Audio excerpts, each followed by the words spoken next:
శ్రీ సాయి సచ్చరిత్ర అధ్యాయం 2 గ్రంథ ప్రయోజనం హేమాడ్ పంత్ నామకరణం. శ్రీ హేమాడ్ పంత్ రాయని దాన్ని మనం రాసే హక్కు లేదు. ఇది మన రచన కాదు అని గమనించాలి. శ్రీ గణేశాయ నమః. శ్రీ సరస్వత్యై నమః. శ్రీ గురుభ్యో నమః. శ్రీ కులదేవతాయై నమః. శ్రీ సీతారామచంద్రాభ్యాం నమః. శ్రీ సద్గురు సాయినాథాయ నమః. బాబా లీలలు కథలు.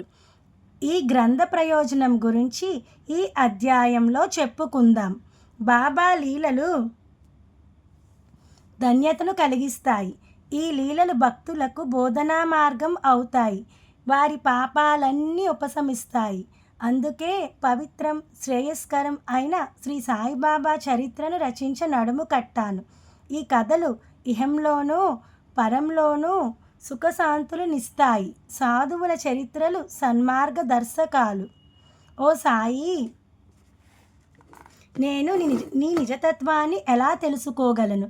సాధువుగా రూపాంతరం చెందిన వారికే సాధు మహాత్ములు సంపూర్ణంగా అర్థమవుతారు. బాబా చెప్పిన కథలు రకరకాలుగా ఉన్నాయి. కొన్ని వ్యావహారిక ఉపదేశకాత్మకాలు, కొన్ని అందరి సామాన్య అనుభవాలకు సంబంధించినవి, కొన్ని బాబా దివ్యకర్మలను వివరించేవి.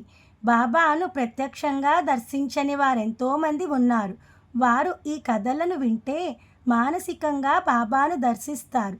నిజంగా అదృష్టవంతుడైన భక్తుడు ఈ కథలను చదవాలని అభిలషిస్తాడు. ఈ కథలను చదివితే అతనికి పరమానందం, ఆంతరిక సమాధానం లభిస్తాయి. సాయి కథాయజ్ఞం. నాకు షష్ఠి పూర్తి అయిపోయింది. ఇతరత్రా నా మనోదేహ బుద్ధి శక్తులను వెచ్చించడం కన్నా, అర్ధరహితం పనికిరాని దానియందు నా ప్రయత్నాలను వ్యర్థం చేసేదానికన్నా శ్రీ సాయి సేవార్థం వినియోగించటంలో ఎంతో శ్రేయస్సు ఉంటుంది కదా. తద్వారా ఎంతో కొంత ఆధ్యాత్మిక వికాసం జరుగుతుంది కదా. అందుకే ఈ యజ్ఞం చేయదలుచుకున్నాను. అదే నిరంతర ధ్యానంగా మారుతుంది. తద్వారా నా మనసుకు శాంతి సౌఖ్యాలు లభిస్తాయి. స్వానుభవంపై ఆధారపడి బాబా అనేక విషయాలు చెప్పేవాడు. మనం ఈ కథలన్నింటినీ సగౌరవంగా మన శ్రవణేంద్రియంలో సంగ్రహం చేసి పెట్టుకుందాం. ఈ బాబా లీలలను మరలా మరలా మనసులో స్మరించుకుందాం. రచనకు బాబా అనుమతి. బాబా కథలను గ్రంథస్థం చేయాలన్న నా ఆశయాన్ని మాధవరావుకు చెప్పాను. బాబా, ఇదిగో ఈ అన్నా సాహెబ్ నీ జీవిత చరిత్ర వ్రాయాలనుకుంటున్నాడు. మరి దీనికి నీ అనుమతి కావాలి కదా.